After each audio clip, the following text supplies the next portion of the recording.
Hello everyone, thank you for joining us today. SI UK Nigeria is now live with University of Brighton. Over to you, Tiga.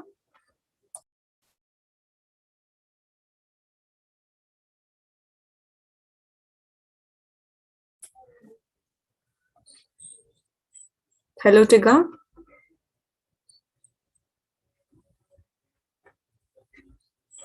Yes, I'm with you, Deepika. I'm with you. Yeah, please start. Yes, thank you everyone for joining us. Just as we had mentioned previously, we'll be moving now to the presentation station where we'll have an insight into University of Brighton about the courses, accommodation options.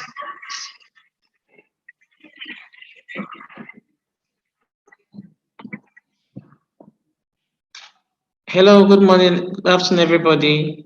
Thank you for joining us today, and we will now be having the presentation session with the University of Brighton. We are all encouraged to. I can hear you, Deepika. Can you not hear me? No, I can hear you.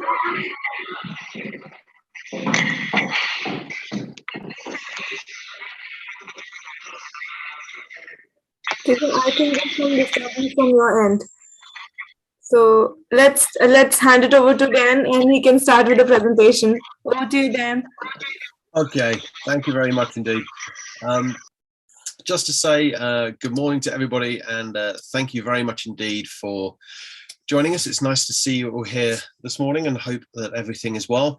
My name is Dan Bennett. I am the undergraduate program leader in the School of Business and Law at the University of Brighton, and have the pleasure for about the next, hopefully around 40 minutes or so, just to introduce you to the university overall, about who we are, what we do, a little bit of insight into some of our courses, some of the really kind of cool activity which is going on here in Brighton, and also to talk a little bit about Brighton as a city as well, as a place to kind of be a student, both in terms of studying, socializing, working, and actually what I think most people who kind of are in Brighton would agree is kind of just a fairly cool place to hang out. So presentation should hopefully be about 40 minutes or so, and then we'll have some time for Q&A. And I say we have a number of people here to help with the Q&A, including some of our students and representatives from our international office. So hopefully we'll be able to answer any questions that you have. And I think if I remember rightly, if you have a question, just type it into the chat, and we'll pick them up at the end of the presentation. So that should hopefully be all good. So a little bit about us at the University of Brighton. So we are just over 18,000 undergraduate and postgraduate students. So we're not the biggest university in the UK. We're not the smallest. We're one of the sort of medium-sized institutions. So it's a really nice kind of student number, a very vibrant university with a very international and culturally diverse community. So probably around 30% of our students are non-UK. On some courses that might be a little bit higher. So it's a really kind of good, vibrant, exciting student community. We have just over 2,500 staff. That includes academic staff, support staff, people working in central services, researchers. So we're a well-resourced institution for staff, and we offer over 500 courses. And as we kind of go through and we look at some of the courses that we have, you'll see that there's a huge amount of diversity and choice in the courses that we do. So again, it kind of makes for a very kind of creative, innovative and inspiring place to study, and also to kind of learn, and kind of just sort of in some ways just hang out a little bit as well. And also a really nice feature is we have a very active alumni network society. So we have just short of 200,000 graduates spread across around 140, 150 countries or so.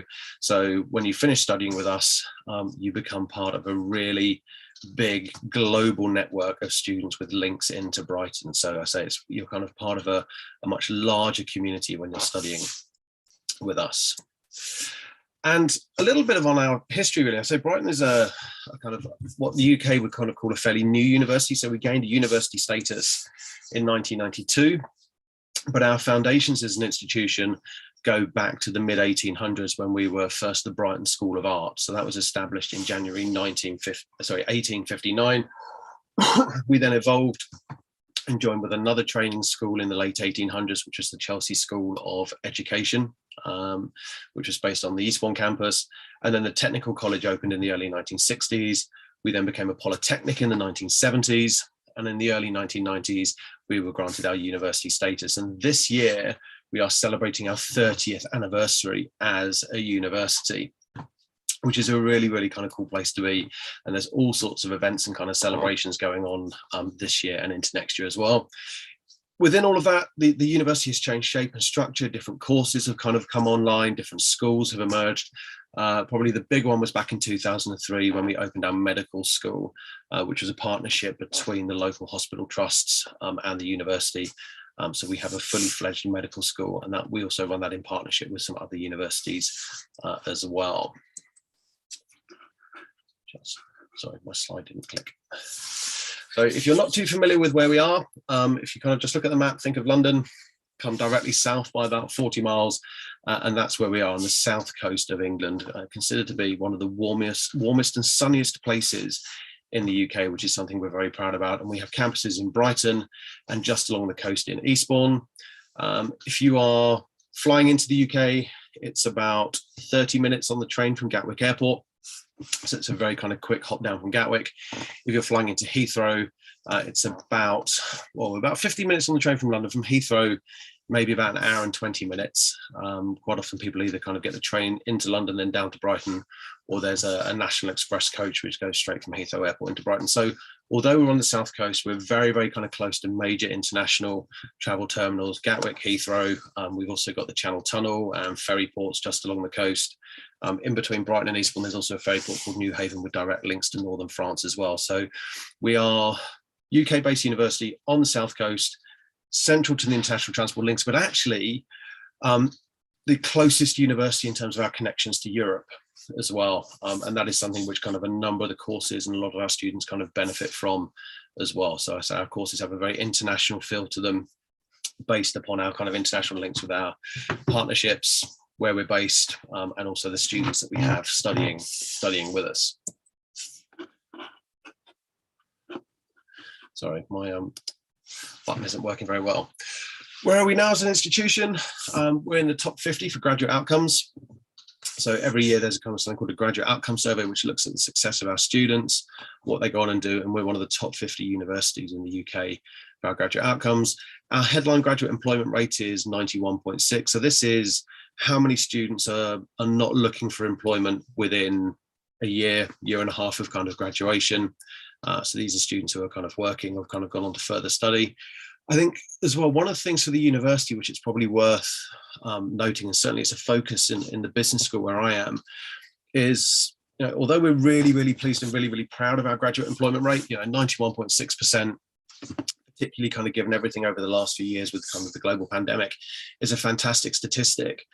One of the key things that we're also really interested in is what you carry on doing in your career. So for us, it's not just about what you do when you first graduate, but it's about what you kind of go on and do over a career that might last 30, 40 years. And certainly one of the things that we're kind of measuring a lot more now is how our graduates have left us, gone into these kind of roles, and then moved into these other roles. And we kind of sort of see this timeline of career progression, which is a really kind of cool success factor for us. And again, we've got a lot of really kind of quite cool, high profile alumni. We'll talk about one or two of those kind of through in a minute.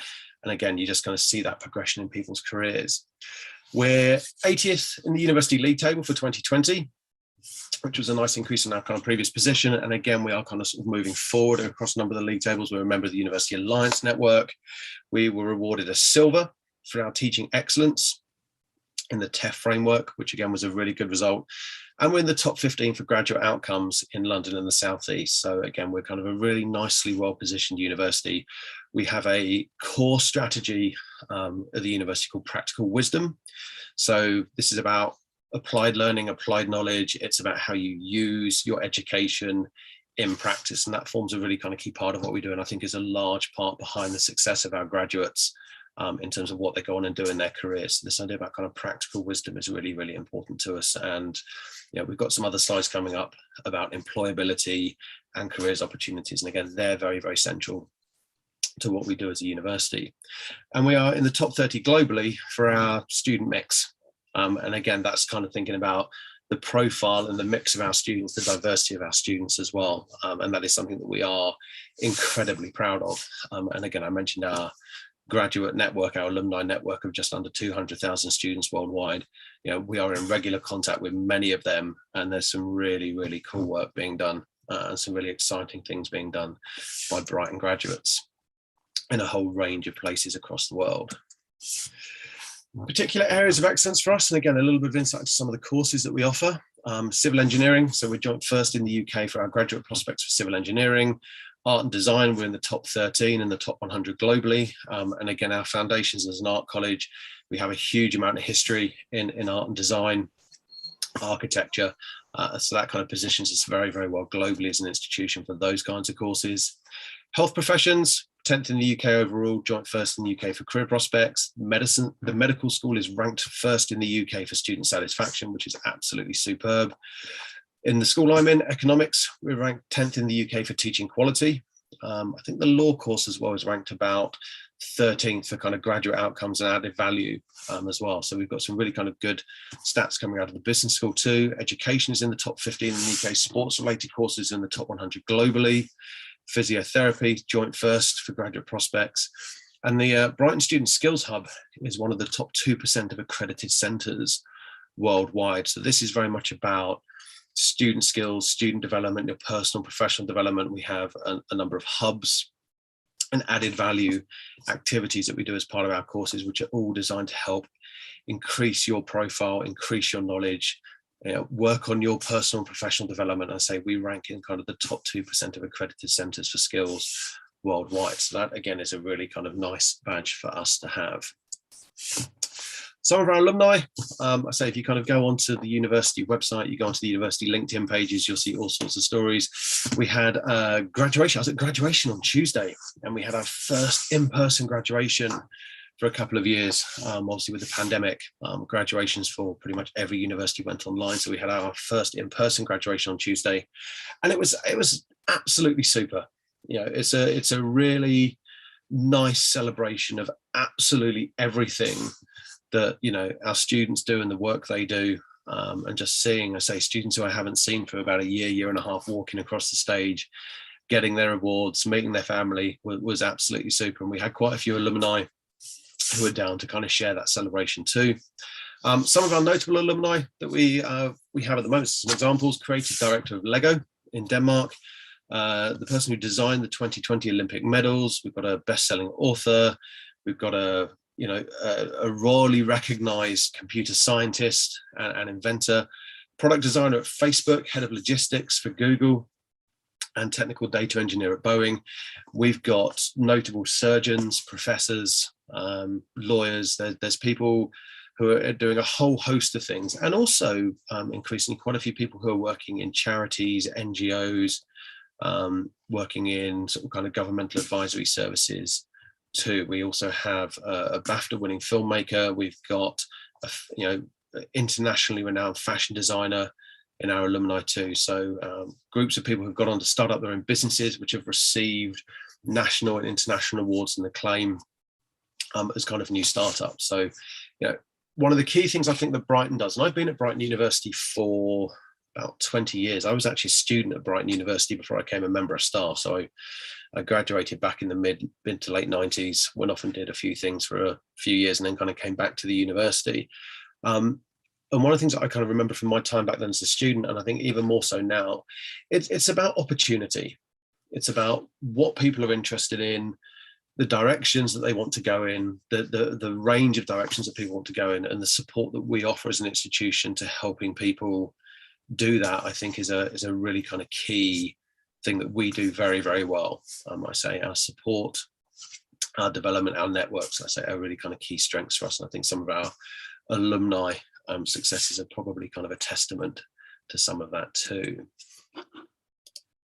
In terms of careers and employability, so we have this idea about practical wisdom. We also have the campaign Brighton Works, and we have a very dedicated careers and employability team working at the university. It's kind of quite a large centre, it's quite a key part of kind of most of the campuses that we have.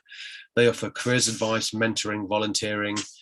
We have a program called Be Purple, which is a student entrepreneurship program. And we have a lot of students who become very interested during their studies about starting up their own businesses and are thinking very much about themselves as an entrepreneur and how they can develop business ideas, and kind of using their courses, using the network, using the support that we have at the university. Sometimes it's startup funding, sometimes it's about incubator units, to actually help kind of get their own businesses off the ground. So Be Purple is kind of an activity for students to kind of get involved in. It's a really good one. I had a graduate actually about 4 or 5 years ago now, a student called Naglis, who was a really, really nice guy. And on the course, he did fine, he did okay. But during his course, he was kind of building up his own business. And he kind of had a year off as a placement year to work on it, came back and did his final year. And his final grades were pretty good. But when he walked across that stage, not only did he have his bachelor's degree in kind of international business management, he was also the owner of a business that was turning over about $500,000 a year. So he was kind of using the course and the support from the tutors to kind of sort of really develop this business idea, which he was then able to take on afterwards. And I say we have, this kind of Be Purple and kind of momentum schemes, which are very much about helping students do that. And then we also have a lot of employer meets. So there's kind of a lot of careers fairs, there's a lot of kind of guest lectures, there's a lot of networking events that we do. We have a lot of employers coming onto campus and doing presentations. We have employers who are supporting student awards and student prizes. So there's a lot of work that we do very much centered around careers and employability, because we know that that's a really key kind of important aspect for our students, and something again which I think Brighton is very, very strong at. Excuse me. As part of all our undergraduate courses, they all come with placement opportunities. So people have the opportunity to work-related learning as part of their courses. We also have postgraduate placement degrees as well. There's a strong focus on international employability. So again, one of the things that we're trying to do at Brighton very much is just kind of to make people a little bit more aware of what is going on in the world around us and what some of those opportunities are. And again, that's kind of very much driven by the mix we have of students. I'm just thinking about one of my classes I did a few days ago. I had 50 students in the room and probably about 15 different nationalities. So, people drawing upon their experiences from different parts of the world to help increase each other's knowledge base, which is really, really cool. We've got courses developed with a particular skills framework in mind. So when we're going through course development, course design, we're very kind of tuned into what kind of skills, what kind of knowledge that people need to help them with their kind of careers. And you'll see as well, coming up on the next slide, we have a lot of our courses are professionally accredited. So that again is a really kind of big feature for us. So through sport, maths, engineering, computer science, logistics, business, marketing, law, medicine, journalism. There is art and architecture. There's a huge number of professional accreditations that we have. So, and on a number of courses, students have the opportunity to graduate not just with their award, but also with a professional accreditation too. So again, that's about enhancing your profile and enhancing your employability as part of the program.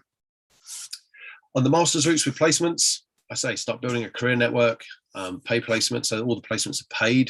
We don't advertise any unpaid placements these days. They are available, but we have a policy of not advertising those. So all the paid work experiences, all the work experiences we offer are paid ones. It's a chance to try different things. I get a lot of students asking about, should I go and do a placement? Should I not do a placement? And my advice always is, go and do it. It's a 6-month, 1 year placement opportunity. It might give you some insight into what it is you want to do. It might also give you some insight into things that you don't want to do. And again, we have some kind of multinational kind of blue chip organizations who our students do placements with. So people like Adobe, IBM, Johnson & Johnson. I've got a couple of students at the moment who are at Disney. I had somebody who was at Sophos a while ago. I had students at Nike. Student who was absolutely delighted to be on a placement at L'Oreal, and a student a while ago as well who was on placement at Rolls-Royce. So from big multinationals to people working in consultancies, we've got students who do placements with some of the big 4 consulting firms like KPMG, PwC, Grant Thornton, down to smaller agencies or kind of art galleries or working with charities or kind of local businesses. So I think last time I checked, we had over 350 employers on the placement database. So again, that's just a sense of kind of the size and the scope and the network that we have. And increasingly, a lot of students who join their placement company after their placement. So we've got a number of students who, when they do a placement with an organization, then offered a full-time post upon graduation. So again, that's a really kind of nice story in terms of student success and how well some of our students do while they're on placement. In terms of work opportunities, because people always ask about, okay, placement's fine, but what about when I'm actually studying? Are there work opportunities? There's plenty of on-campus and off-campus opportunities. So on-campus, student recruitment ambassador team, we have a number of open days and activities that we do. So we have students who actually work for us as ambassadors. And then there's retail, student union, bar, cafe, work across the campuses as well. We have students who work in the computer center, students who've worked in the library before. So there's plenty of on-campus opportunities. Off-campus, Brighton, you know, it's a great place. There's festivals, all sorts of events. There's retail, there's bars, clubs, you know, there's small businesses, all very much tapping into the student market for kind of employment opportunities. And I say Brighton is actually a really good place to kind of look at kind of part-time work opportunities. Some of it's a bit seasonal, but ultimately the sort of size and scope and structure of industry in Brighton, most students who want to kind of pick up some part-time work are able to. And again, that's across a range of different sectors. So I say whether it's in kind of in retail, in hospitality, entertainment. I've got a couple of students I know who work in kind of the care sector too. So yeah, there's plenty of opportunity on and off campus in Brighton for kind of part-time work opportunities. In terms of our research as an institution, I say we rank actually really, really well for something called research impact. So this is research that actually makes a tangible difference to the world around us. So it's not just research for the sake of doing research, but it's actually research which is kind of being very applied and used by industry and used to kind of benefit societies around the world. So again, we have a lot of expert insight coming in, a lot of tutors very actively engaged in research, bringing that back into the classroom and increasingly getting students a bit more involved in some of that research as well. And again, kind of where we are in Brighton, it's a startup hub. There's lots of new development. There's lots of entrepreneurship. And again, our students kind of, sort of benefit from being involved with some of that activity as well. We have a huge amount of collaboration. So our research network is pretty global. You know, we kind of span at least across, 50, 60 different countries. I have a colleague, Professor Marina Novelli, who she's a professor of international tourism and development. And she is a world-leading expert in tourism in Africa. And she spends a lot of time in Africa. She works with the United Nations, the WTO, the World Bank. She's got projects at the moment. I was talking to her about 2 weeks ago, projects running in Ghana, Nigeria, South Africa, Namibia, Kenya, Sierra Leone. She's in Africa probably about 4 or 5 months of the year. All sorts of projects. She's on Tourism Council for a number of African countries as well. So she is a world-leading expert in how tourism can help boost economies and help regenerate economies in a number of countries and a number of areas throughout Africa. So again, it's about international links. It's about applied research. It's about research which has some kind of substantive effect and impact. We've got work on carbon emissions and reducing emissions, engineering. Health, we've had researchers working on the coronavirus over the last 2 years and kind of working on solutions, about how we kind of deal with global pandemics. Construction practices, particularly kind of thinking about the use of waste material, recyclable material, and how we can kind of create more eco-friendly construction practices. Looking at climate change, promoting peace in conflict-torn communities. The bottom one there, through sport interventions, there's something called Football for Peace, which was set up by a couple of professors at the university, which kind of brings together kind of opposing communities and uses particularly football as a catalyst to kind of find the common ground between communities which have kind of historically kind of had a lot of conflicts. And I know that kind of professors, people like Alan Tomlinson and John Sugden, were doing a lot of work in kind of Israel, Palestine, Gaza, kind of bringing together Jewish and Arab communities and using football as a catalyst to kind of promote peace and understanding. So, there's some really interesting, groundbreaking work being done by a number of people at the university. And again, a lot of opportunity for students to learn from that and also get involved in it. So, when there's field trips around things like Football for Peace or tourism development in the Gambia, we have students who are actually going out with the professors and getting actively involved in some of the activity as well, which is a really nice kind of opportunity that arises. We have a number of scholarships, so I'm sure some of that will come up in the Q&A, and I say I have a few colleagues who are here to answer a few more questions, are better versed in those than I am. But we have awards of up to £2,500.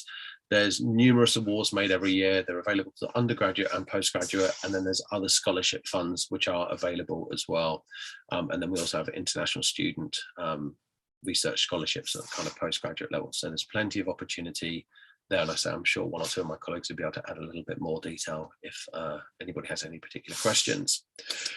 In terms of our campuses, I say we're mainly based in Brighton, but we do have different locations in Brighton. So down in the city centre, we've got about 2,500 students on the city campus doing art, illustration, humanities, film and screen studies, design for digital media. So we've kind of got a media art design hub down on the city campus.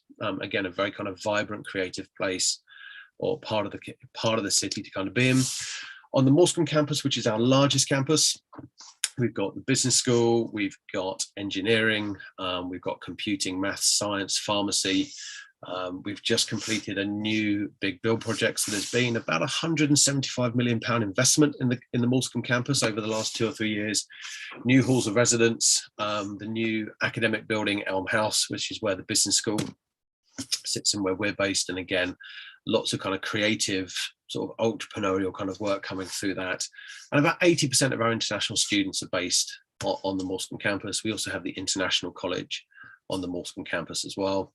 So I say, huge amount of development, huge amount of transformation. This is actually Elm House where we're based. You can just see halfway down here, I just point the mouse here, my office, my desk is just about there. So it's kind of, I wasn't there on the day that picture was taken. I might be the one taking the picture, actually, I'm not sure. But it's a really, I say, it opened in September. So we've only been in there for a few months, but it's a really, really cool creative space to both work in, to learn in, and also just to kind of hang out in. And we've got, you know, although the business students there, we've got students from tourism, events coming through, environmental sciences, engineering, media, pharmacy. You know, it really has kind of become this kind of central hub on the Morecambe campus, which is a really kind of nice place to be. Over the road in Mithras House, we also have architecture and product design students as well. So it's a big, diverse community of students and courses that we have on the Morecambe campus.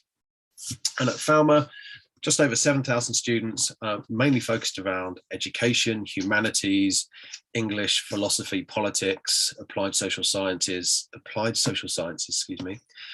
So psychology, sociology, and that's also where the Brighton and Sussex Medical School is based as well. And again, that's also where our skills hub is based at Falmer.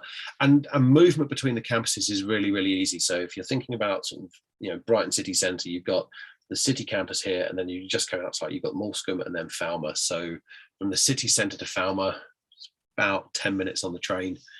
Morecambe's about 5 minutes on the train. So we're really, really well connected, and the train line actually runs right next to where the campuses are. So you need to move around between the campuses, regular bus links, regular train links.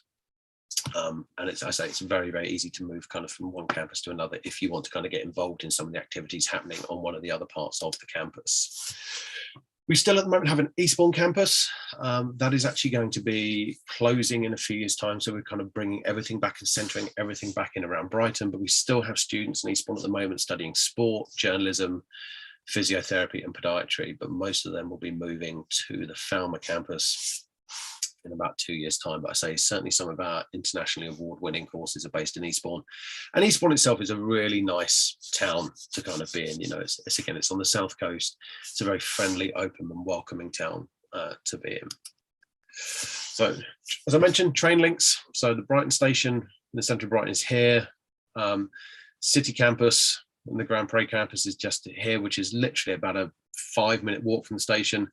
And then the train link takes you out to Morecambe, where we've kind of got the business school, pharmacy, engineering, architecture, and then out to Falmer, where some of the sort of the humanities and education courses are based. And again, that's about a 10-minute train ride from Brighton station, and it's about 5 minutes from Morecambe to Falmer. And also based on the Falmer campus, if anybody's particularly interested, we have Brighton Hove Albion Football Club. So we actually have a Premier League football team right next to us on the campus. And again, that also affords some good opportunities for students in terms of work. So we have a lot of students who work at the football matches as stewards, as catering, bar staff, in the retail outlet there. We've also had a few students who've actually kind of played for Brighton as well in the past as well. They're kind of the Brighton Academy and Brighton Skills Development. So I say, if you're interested in football, we actually have Premier League football right on our doorstep too. Halls of residence, we have halls in Eastbourne, well, of course, every campus. So Eastbourne, Falmer, Mithras, which is part of the new development in Morscombe. We've got Barley Park, just slightly outside of Brighton. And then Phoenix Brewery down in the town centre. In addition to that, we've also got the uni lets and uni homes. So we have university managed accommodation. And then also, given where we are in Brighton and Eastbourne, there is a huge amount of really good quality private accommodation too. Certainly one of the things I know that students have benefited from, because Brighton's very much a tourist town. So, you know, it's busy all year round, but in the summer it gets that little bit busier. So you kind of have these houses which are let out to students, you know, from mid to late September through to mid to late June, and then when the students leave, you've kind of got holiday makers coming in and renting those properties for, you know, July, August, and a little bit of September.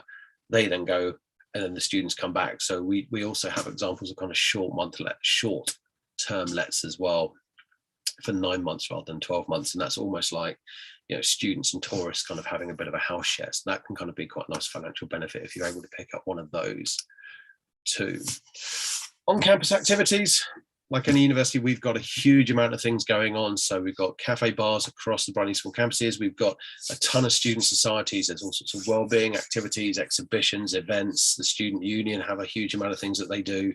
We've got gym facilities across the campuses, the libraries, the IT centres. And that's just some of the things that kind of the university organises. There's then a lot of stuff that the students themselves organise.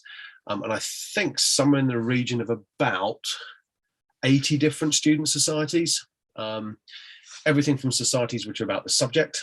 So, you know, I've got a group of students on the marketing society at the moment, the law society, through to societies which are about culture, religion, nationality, through to societies which are about general interest. So, you know, a huge amount of opportunity to kind of get involved in a range of activities with the student societies. And I say they're all pretty active. They have a number of events that they do. They're a really, really nice way to kind of be welcomed into the university community and to meet other students as part of not just your course, but other students as part of the university as well. So they're not just, you know, centered necessarily around one course. You know, they span the entire institution, which is very cool. And then Sport Brighton again. So Brighton has a very good reputation for its sport. We have a number of top performing sports teams across a range of different areas. The Brighton Panthers, which is the brand and the badge under which Brighton play, have got a sponsorship deal with Nike, which is really cool. And I say they compete at a number of different levels. So some of them more regionally, some of them are competing nationally. Some of the teams are also kind of semi-professional. And we've had students from some of our sports teams representing their countries, you know, in things like the Olympics. So we've had some kind of top class international athletes as part of our student community as well. One of the things I think Brighton does really, really well, I mean, I think there's, you know, there's a number of things that we don't do really well, but the one thing for me, which I think out of everything we do is probably, you know, a key core strength for us is our student support. You know, it's something that we're really passionate about. It's something that we have a huge amount of resource in place for. And I think it's just kind of part of our philosophy and approach at Brighton that we're, you know, and I know I'm slightly biased because I'm a member of staff at Brighton, but, you know, we're nice people. We treat you like a human being. We talk to you like a human being. One of the key things that we're always trying to do with our students is to build a relationship. We want to get to know you. We want to know how you're doing, what you're interested in, are there things you're struggling with, are there different things we can kind of do to help? What opportunities are you seeking and how can we help facilitate some of those opportunities? And I say, certainly one of the things from my perspective as a tutor, as a program leader who works with students day-to-day basis, you know, our student support, you know, whether it's about residential support, financial support, mentoring, you know, if you've kind of got complex needs, learning support needs, something you're struggling with, a disability, if you need counseling, if it's something around faith, spirituality, sexuality, you know, Brighton actually in terms of its support system is, you know, I've externaled and done some work with other universities as well. And it's not to diss other universities. They do some really, really good stuff as well. I've got friends of mine who are professors and heads of department at other institutions. And, you know, there's some good stuff that they all do, but every time I kind of come back to Brighton, I just kind of look at the support that we offer and think, actually, you know what, that's one thing that we do have absolutely pegged. Our student support system is superb, and a huge number of students kind of benefit from all sorts of kind of different departments, different people kind of getting involved and just helping them along. I mean, you know, last few years, we've had some students with, you know, some real challenges, you know, members of their family who have been quite seriously ill or they've had childcare issues. You know, and some of the things that we've been able to put in place to support people through those kind of difficult times and periods has been absolutely exceptional. And every student in Brighton has a personal tutor. So that's a guarantee. When you start, you have a personal tutor. You then have course tutors, module tutors. I say there's all these people in the support services. It's all designed around making sure you are okay and, you know, doing what we can to help you succeed, to get the best result that you can get. And I say, and there's a huge amount of support and resource available. So we're always encouraging students to make use of that.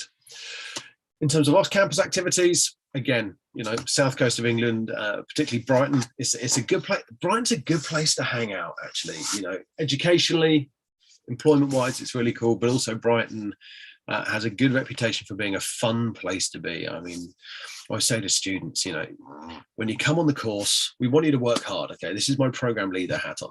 We want you to work hard. There's teaching, there's learning, there's assessments, there's, you know, academic work that you need to do. We want you to work hard because we want you to get good results and to learn stuff and to develop and to improve. At the same time, you know, a key part of being a student is enjoying yourself. You know, and I think you've got to be able to enjoy where you are and what you do. And actually, Brighton is a really, really good place to kind of hang out, to be a student. You know, huge amounts of events, festivals, live music, live comedy, pop-up events, hospitality, you know, is a massive, massive feature of Brighton. And it's not all about kind of club nights and bars and things like that. There's a lot of stuff around, you know, art, well-being, wellness, sport and fitness, health and fitness, kind of adventure, making use of kind of the fabulous coastal location that we're in as well. So, you know, there's a vibrancy about Brighton. It's a very diverse, very open, very welcoming, very accepting city to be in. It's kind of probably one of the top 10 cities in the UK for students. Excuse me, and I say, and with a very young population too. So about 15% of the people living in the city are students. You then also got another younger population on top of that. And just some of the activities going on in Brighton, from Brighton Festival, artist open houses. We've got a Brighton Japanese Festival, The Great Escape is a festival for new music and new bands. That's always kind of a really good activity. By Brighton, there's also the Brighton Food and Drink Festival. I've got to say that's a particular favourite for me, and particularly when you start getting all these different foods from different places around the world. I mean, it's just a really good mix of things to do. We've got Brighton Fashion Week. There's a Brighton Film Festival. Yeah, huge amount of activity going on. So, you know, it is genuinely, you know, a nice place to be. It's a very friendly city.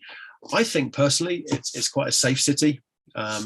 Probably no better or worse than kind of a number of other places around the world. I've never kind of felt particularly worried about kind of wandering around Brighton, and sort of students who I talk to say they've always felt very kind of comfortable in Brighton. So, you know, it's generally kind of a nice place at that point to be. So certainly worth kind of having a look at, because I think there's hand in hand, study, socialize. At some point, you've probably got to sleep in there as well. I always say to my students, there's the 3 S's of student life: sleep, study, socialize. And it's about how you find a bit of the balance between those. But I say one of the key bits of advice I would always give you is to enjoy what you're doing and to enjoy where you're studying. And I say, I think kind of Brighton gives you a really kind of good mix of both the academic and the social side. So you are able to find a little bit of that balance. If you're in Eastbourne, considered to be the sunniest place in the UK. Actually, Eastbourne was my hometown, which is why I kind of sort of stayed fairly close to Brighton. Very welcoming, very friendly. And again, quite a few of our kind of courses are based there at the moment, but by 2023, they will have moved to the Brighton campus. But I say it's still a really nice place to kind of go and visit and hang out in for a couple of days if you're in the area. We also have our UBIC International College at Brighton, so students who don't meet the entry requirements can gain entry to a degree by completing a pathway course through at the International College. Again, quite a few staff from the degree courses will kind of input into that. So I've done a couple of sessions teaching on marketing and business for the International College. So again, it's a nice chance to kind of meet some of those students before they kind of transition to our degree program. So we're looking at how we can support your entry to the university at different levels. And again, that's kind of quite an important thing for us to be able to do. And then we also have kind of pre-sessional courses as well. So students who don't meet the English language requirements can complete one of our pre-sessional courses. So these normally happen for a lot of students over the summer. If you're coming on the master's program, we have the extended master's program as well.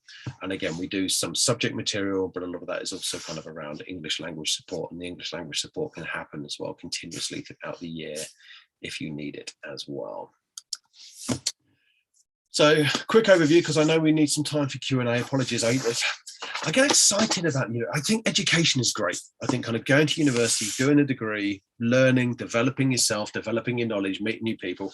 I'm an educationalist. I just think it's a really cool thing to do. So apologies if I overrun a little bit, because I do generally get a bit excited about it. But yeah, Brighton's a good place to be. Coastal university with a really nice city lifestyle. Yeah, we're close to, international links, close to London as well, if you want to kind of go and hang out in London.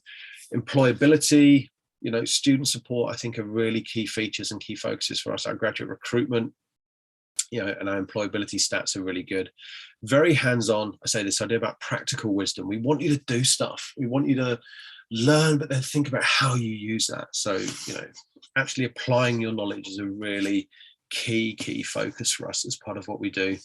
And again, just as a place to be, it's a nice place to kind of spend 3 or 4 years if you're an undergraduate, 1 or 2 years if you're a postgraduate. I say it's Brighton's got a particular hook to it. We have a lot of graduates who still live in Brighton. They kind of come and then never leave. So there's a particular kind of glue, I think, that gets used when you arrive in Brighton. But that's very nice. And I say we had this week. We had graduation in person, and it's a fabulous moment to see people kind of make that achievement and kind of walk across the stage. So if this sounds like somewhere and something that you want to be part of, fantastic.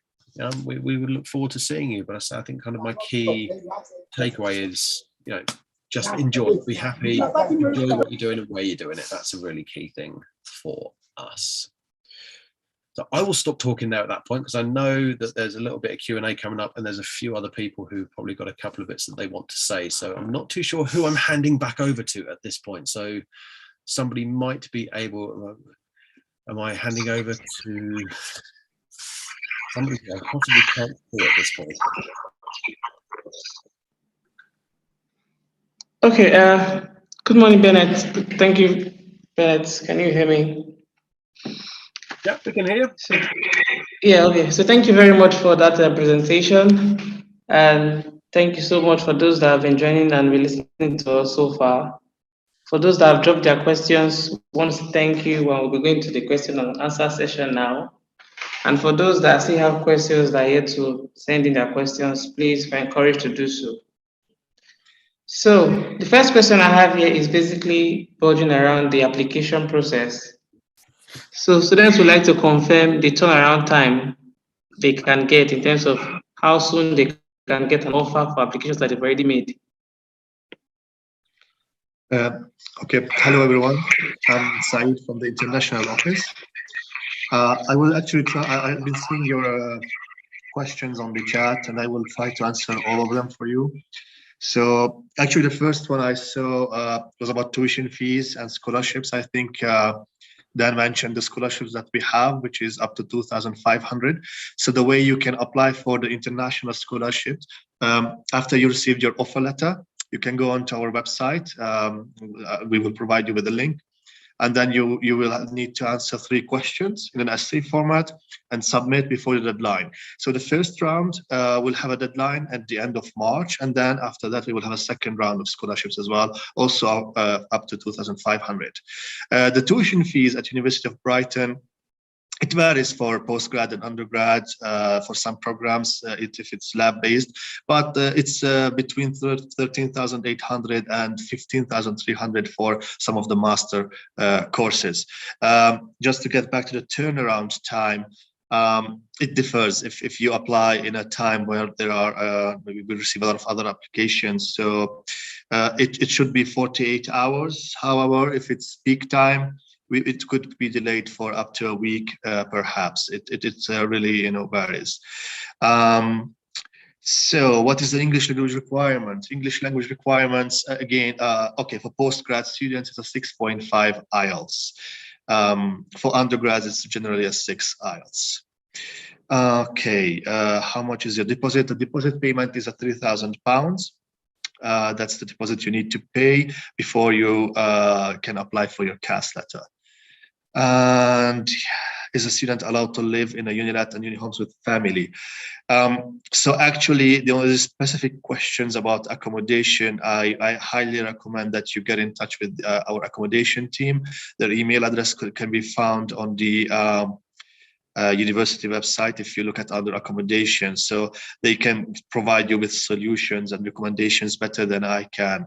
I will share the link very soon for the accommodation team. All right.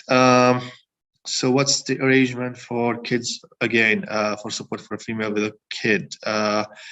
I assume you mean in terms of accommodation again. If so, I will again share the details for contact details of our accommodation team. Again, same question. What is the university's policy on international students who want to move with their family? That's a visa team question as well. So we don't have a specific policy about that. I think that's more of a visa application issue that you will be, there's a whole procedure for it when you apply in terms of visa. So that's something that you will need to pick up with the visa team or look at the embassy's website to get more information, but we don't have any specific policy about that. If you secure the visas for your children or family, then of course we have no specific policies about that. The university assists in visa, yes, of course. When we will make you a conditional offer. When you met all the conditions, you will receive an unconditional offer, and after that, the next step would be that you receive your CAS letter. And we have a visa team that will support you, have an interview with you, if needed, and then just be with you every step of the way for the visa application. Again, this is a very specific questions about babies. I apologize. I won't be able to give those certain specific answers for these specific questions. I apologize. Please, what are the steps to get into medical school or nursing? Yeah, so our nursing program is currently not available for international applicants. The medical school, I assume you mean Sussex Medical School. So that's, again, we have limited seats for international students. Basically, you would need to apply. So if you would want to join in 2023, the application will open in May. You would need to secure before that your BMAT exam. And so on. So, but if you were aiming to join for medicine in 2022, it's already closed, the application deadline. And yes, you would be able to apply through UCAS for the medicine. But for nursing, as I mentioned, we do not offer it. We do not have any offerings for international students. And for scholarships, as I mentioned, once you receive your conditional offer again, you would be able to go to our website and apply for the international scholarship, a value of 2,500, up to 2,500. Okay, thank you, Kathy. You joined some link. You shared some links. Okay, thank you. Tuition for postgrad. Okay, so the payment plan, as I mentioned, you will need to pay the deposit of 3,000. And when you have arrived to University of Brighton and doing your registration, or even through the portal that you will have access to, you can just request a payment plan of up to 3 payments per year. So the maximum is a 3 payment plan per year. But of course, the payment plan would be calculated after you paid the deposit. So the deposit will not be subjected to that. Do you accept results for Nigerians? Yes, please. I will share my email now for Toyin. If you please email me about the WAEC, and I will answer to you because my colleague actually looks after this region, so he will have the more accurate information about these requirements. I will just share my contact details in a moment. Information about academic equivalences. Thank you, Casey. Okay.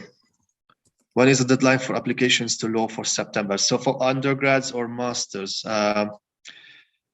pretty much up to June, you will be able to make direct applications for both, actually. Yeah, law, we've had applications come through in the summer before, so we've had people applying for law all the way through to the end of July. So we are still accepting for law at the moment, so that should be fine. Yes. The deadline for things like law will probably be driven by how soon you can apply, what you need to do in terms of visa, sorting out finance and funding. So for us, we've had people applying, all the way through the summer. Yes. Thank you. So does that mean you have to make first deposit of 3,000? You won't make any other payment to them? Yes, you will make the 3,000. This is before you receive your CAS letter. And you won't make any payments until you arrived, and registration and enrollment. That's when you can request a payment plan, or within arrival after a few months, you will be asked to pay the remaining fees if you haven't arranged for any payment plans. Okay. Yeah. Oh, okay. Thank you. You answered that. Okay. So, is there any other questions that we can help you with? And here is my contact details.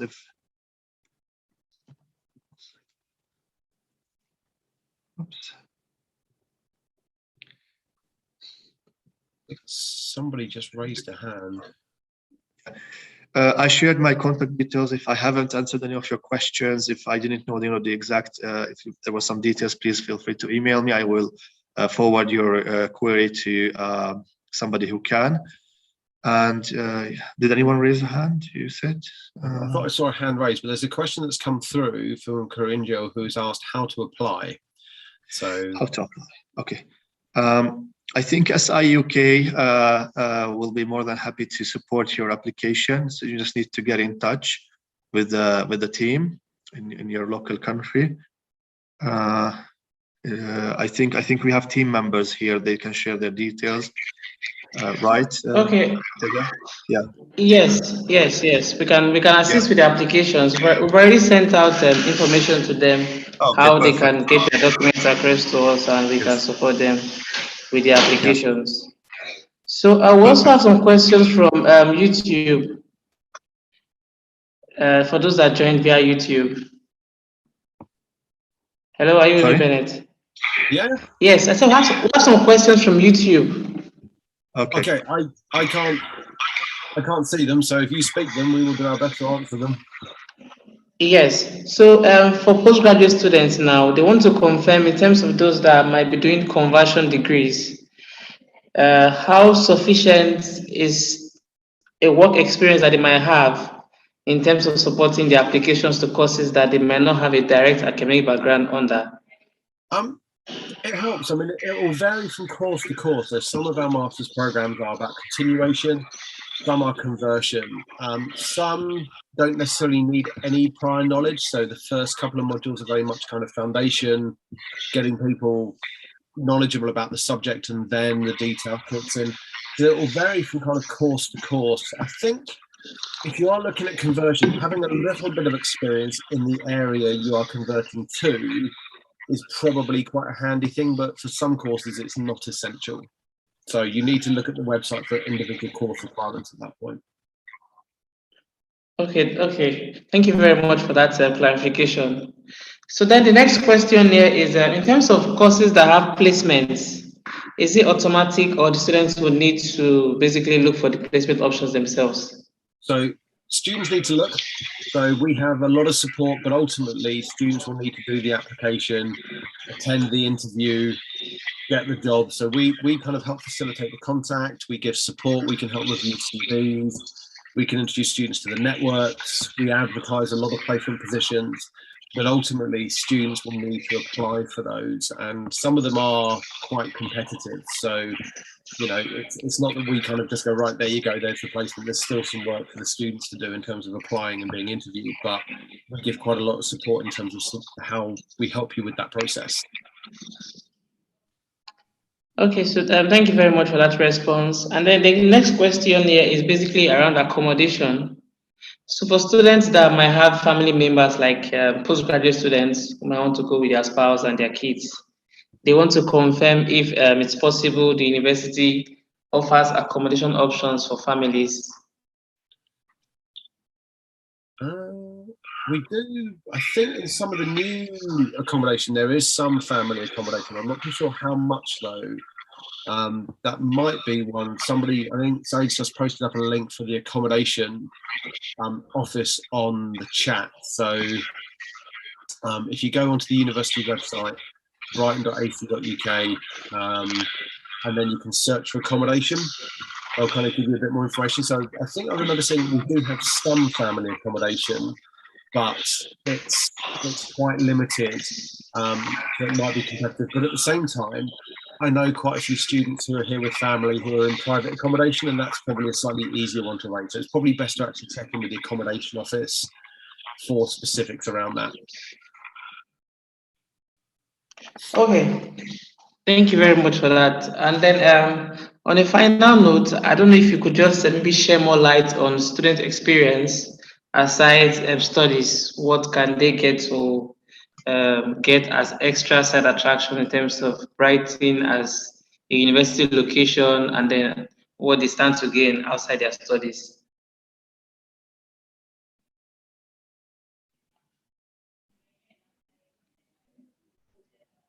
Charlene, are you able to talk a bit here about what it's like to be a student and what you can get out of Brighton? Sorry, can you repeat the question once more? What is it like to be a student in Brighton? Oh, okay, sorry, because the connection was not really good. Okay, yeah.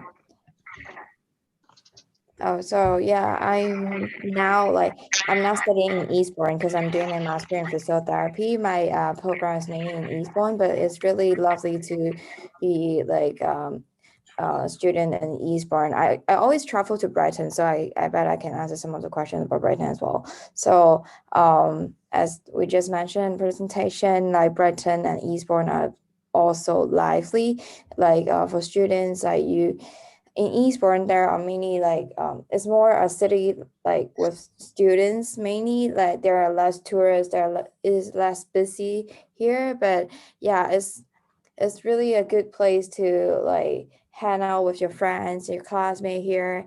And when you go to Brighton, it's a bit different from here, but I guess it's also it's more lively, it's busier there. But yeah, the vibe is a bit different, but I love both places. In Eastbourne, it's quieter, but yeah, I enjoy living in Eastbourne because you can really enjoy local life here, and you can it's so easy to get access to anything and I'm staying in residence right now, so it's pretty close to the campus as well, so it's easy to go to the campus, to the library, and yeah, I enjoy staying in Eastbourne and Brighton as well. Yeah, I think I would probably add to that about being a student is whatever you want it to be. It's probably whatever you make of it. One of the things that the university does, and I think the location, both the university and the location that we're in do, is we give you opportunity. You have opportunity to get involved in so many different things. Some students do. Some students get massively involved in absolutely everything, and they're here, there, and everywhere. Others just get involved in one or two things. I know a couple of students who are literally with us because they want to get the qualification, they want to get the degree, and they are very, very focused, and that's all they're doing. It's a bit like I have two stepkids. My son, when he went to university, it was about the qualification. I mean, he was doing applied mathematics and financial mathematics. So, that was head in the books, 30, 40 hours a week. He's now a quant for an investment bank. So he's kind of, that's where he wanted to get to. So for him, university was just focus, and he was incredibly focused. I mean, he studied, he slept, he ate, and he went to the gym a few times, and that was pretty much it. My stepdaughter, on the other hand, was biomedical science. Is currently now doing her PhD as well. So she's kind of become the eternal student. So she went from a bachelor's to a master's, now doing her doctorate. But she thoroughly enjoyed student life. So she was a member of different societies, different sports societies. We went up to see her quite a few times, and she always looked a little bit hungover. There was a fairly steady flow of people coming in and out of her house. She saw university as something, you know, she enjoyed the course, she got on with the course, she did well, but she embraced the social element a lot more. So I think it's about what you want it to be. Some people want it quieter, some people want it a bit noisier, but the thing to remember is that the opportunity is there. And, you know, we present you with the opportunity for you to explore, to get involved in what you want to get involved in. I mean, you know, the list of student societies, all the different activities and events, both in Eastbourne and in Brighton. I think the key thing about being a student is to enjoy it. That for me is that, you know, as a tutor, people who are enjoying being a student, put the effort in, get the good marks, they get involved, and it's an upward cycle of success. So I think that's, you know, I think the key thing you have to do as a student is to kind of enjoy it. And if you're not enjoying it, then, you know, you might need to think a little bit again about what you do with that. But, you know, there's all sorts of things to kind of get involved in, depending on what you want to do and how you feel. All right. Thank you, Bennett, for that elaborate explanation on the student experience at Brighton. I think we've come to basically the end of all the questions. The short answer to that question about the student experience in Brighton, great. The short answer to that is it's a good experience. Oh, okay. So basically, I think that's about all for all the questions that we have so far for today. I don't know if you have any other final words you would just want to wrap up with before we finally close this session for today. Just to say, you know, there's lots of information about the university on the website. You know, we've got ambassadors you can kind of link up with and talk to. Just have a look, have a think about what it is you want to do, you know, and I think it kind of comes back to what I sort of said a minute ago. Just you know, enjoy it. Okay, thank you very much, Bennett. Thank you very much, Kathy, and all that have joined us for Brighton today.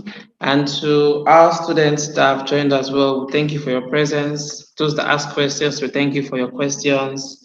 And then we're ensuring you that SIUK will be on ground to follow up with you from this moment to support your application process, University of Brighton, and to grant you the wonderful experience that you have always wanted to get with Brighton.